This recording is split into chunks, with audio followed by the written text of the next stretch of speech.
Welcome back to the Reading and Writing Podcast. My guest today is Stacey McEwan, author of the new novel Ledge, the Glacian Trilogy, Book 1. Author Raven Kennedy wrote about Ledge. This book is immediately gripping. I was invested every step of the way and loved the visceral world of the Ledge. The cold might not be alive, but these characters definitely jump off the page, and the enemies to lovers romance hit all the right spots.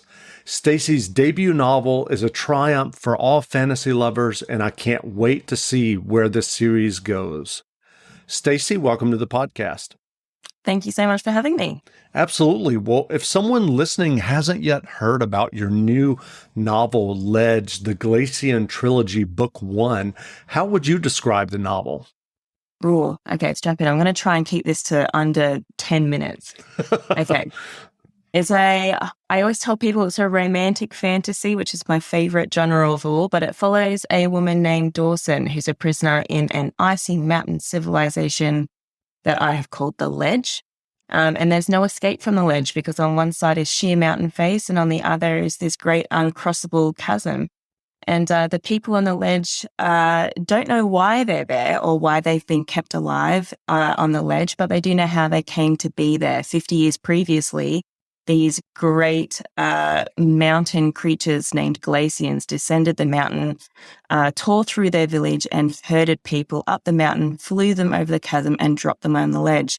And they seem to have a vested interest in keeping these people alive. They drop supplies and rations onto the Ledge, and in return, they have a tendency of selecting or culling people by taking them from the Ledge, flying them over the chasm, and those people are never seen again.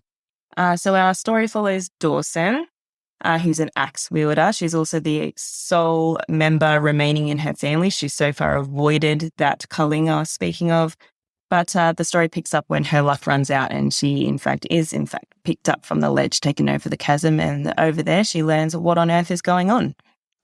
That's amazing. I'm curious, do you remember the original idea or impetus that led you to write Ledge? Less an impetus and more just a nonsensical string of thought that eventually wove together. But I know that I did have an interest in writing some kind of survival of the wilderness story, because that story idea really intrigued me, and I'd read quite a few of them before, and it was always really gripping to me. But it's always fascinating thinking about humans and like the limits, and the things that they will do to survive a really harsh, hostile environment. So I think that was sort of my original idea. And as all of my story ideas do, it eventually turns into a fantasy, whether I want it to or not, as it did here. So I think that was the original idea. That's great. Well, if someone listening isn't aware, you're very popular on TikTok, where you create videos about books and reading. And I'm curious, when you started filming videos about books that you were reading, were you also writing stories and fiction already, or did that come later? Yeah, I was. I've been writing pretty much since I left high school, I think. I just, at this point, I had sort of lost faith in the idea of ever becoming a published author, but I certainly wrote for fun. I started on social media as a book influencer, as they call them. But I didn't know that was a thing before. And I think I was scrolling through Instagram and TikTok and the like during the pandemic when I was at home and insufferably bored. And I came across people who were discussing books, and they seemed to be getting a lot of free books, and that appealed to me. So as a book podcaster, I don't know what you mean. Yes, you do. That really appealed to me. So I sitting there bored at home, and I thought I know enough about books that I could make content myself. And as most people know by now, I'm not particularly camera shy. So I gave it a crack, and lo and behold, developed a following out of nowhere. It wasn't until I hit around, I think it was around 15,000 followers, that my husband actually said to me, you should try and write a story for these people that are following you. And he's the real brains of the family, I guess. But yeah, so from there, that's where Ledge was sort of born.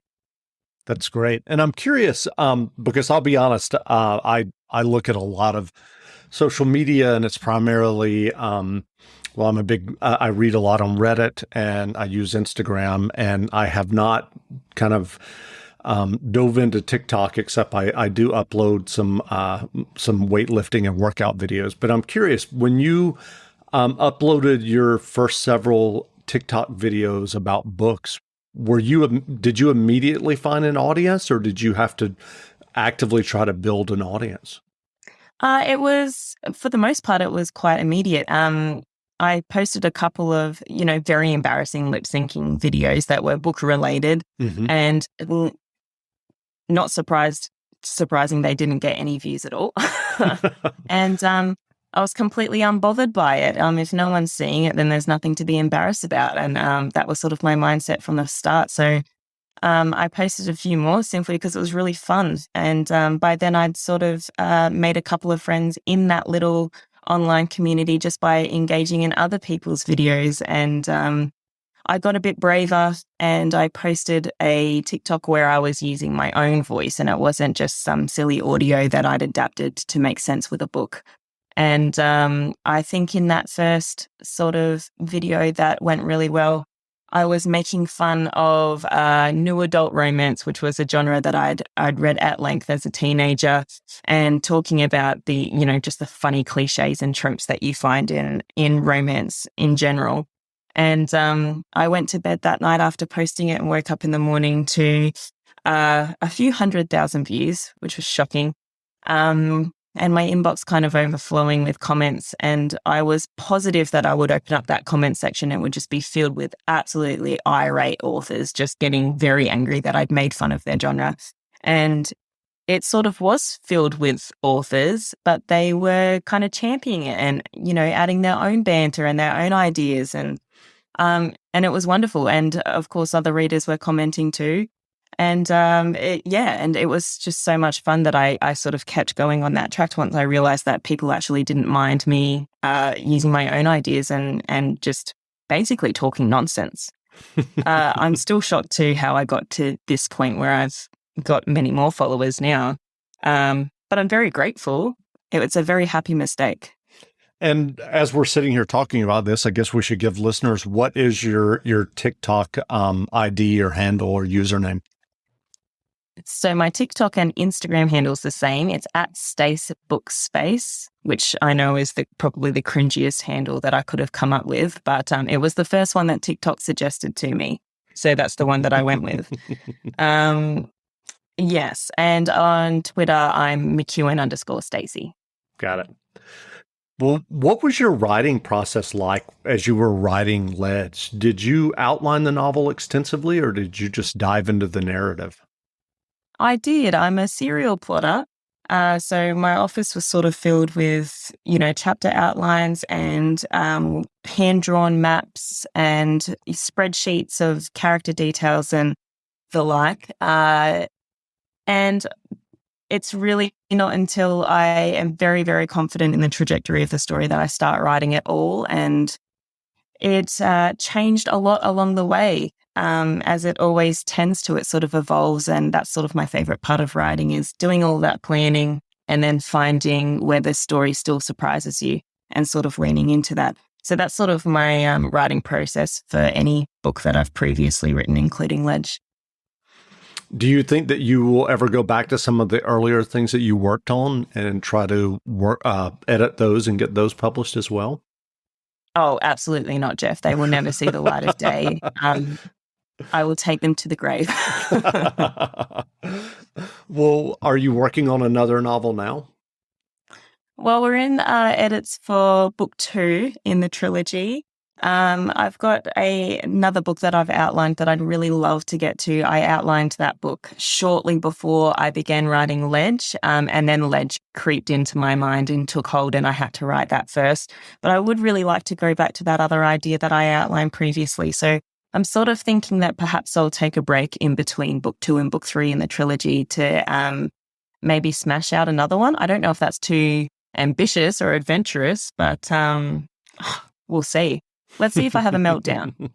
Well, I'm curious, as you started working on Ledge and getting it ready for publication, did your popularity on TikTok help you in the publication process of finding a publisher and an agent? Oh, absolutely. It's completely responsible for it, for sure. It's quite a huge privilege. It's been a massive, like, little step up into that industry. Um, I mean, previously I had queried agents, not for Ledge, but for Hmm. previous books when I Right. was a bit younger. Those terrible books that I burnt and was not successful. Um, and like I said, had kind of lost faith in the idea that I would be a published author. It's only because of the TikTok side of things that I was noticed at all. That's how my literary agent found me. She came across my TikTok where I was sort of pitching the idea of Ledge online, and she popped up into my emails, as well as a couple of publishing houses that, although I wasn't agent at that time, were sending me an email and asking me to read the book. And keeping in mind, they have no idea who I am. They've got no idea whether or not I can write, and there's Mhm. nothing that they can find online that I've written previously. And I think that attests to how sort of acquisitions in the publishing industry has changed just drastically since, maybe even since the pandemic, but beforehand as well, just with the rise of social media and how powerful that marketing tool is. Well, I'm curious. We keep talking about TikTok. Are there other book influencer TikTokers that you would want to give a shout out to? Oh, absolutely. So my favorites are at Hannah Nicole May, at Caven Books. Who else? At author Amber Nicole. I love her a lot. Oh gosh, I'm going to draw a blank and leave someone out, and that's going to really upset me. At Maggie Maybe Reading is fantastic, and at Samantha Ferrand as well. She's known as Literary Libra on Book Talk as well. They're my absolute favorite accounts. That's great. Well, I'm curious, what writing advice would you offer for those who are working on their own stories or novels? I think something really interesting I learned in this very strange process that I embarked on, having doing that, like the social media stuff and the writing at the same time, was that I found myself listening all too often to small pieces of public opinion with little things like book tropes that people prefer, genres that people prefer, even something as small as the type of tense people prefer to read. And I really did myself a lot of damage with that. I think I placed a lot of importance on the idea of pleasing absolutely everyone that might come across my book, which, as anyone who has ever written anything or made any kind of art knows, is not a possibility. So if you're venturing out on that writing journey, I think something really important that I've learned on this one is to sort of put your blinders on and write from the heart, as cliche as that sounds, and write the book that you want to read. That's great. Well, what novels have you read in the last several years that you enjoyed and are passionate about? I just finished a duology called The Quest for Heroes, and it's written by an author called Stephen Arian. And I think the first one's called The Coward, the second one's called The Warrior. And that's a fantastic fantasy duology. It's such a comfort read for me.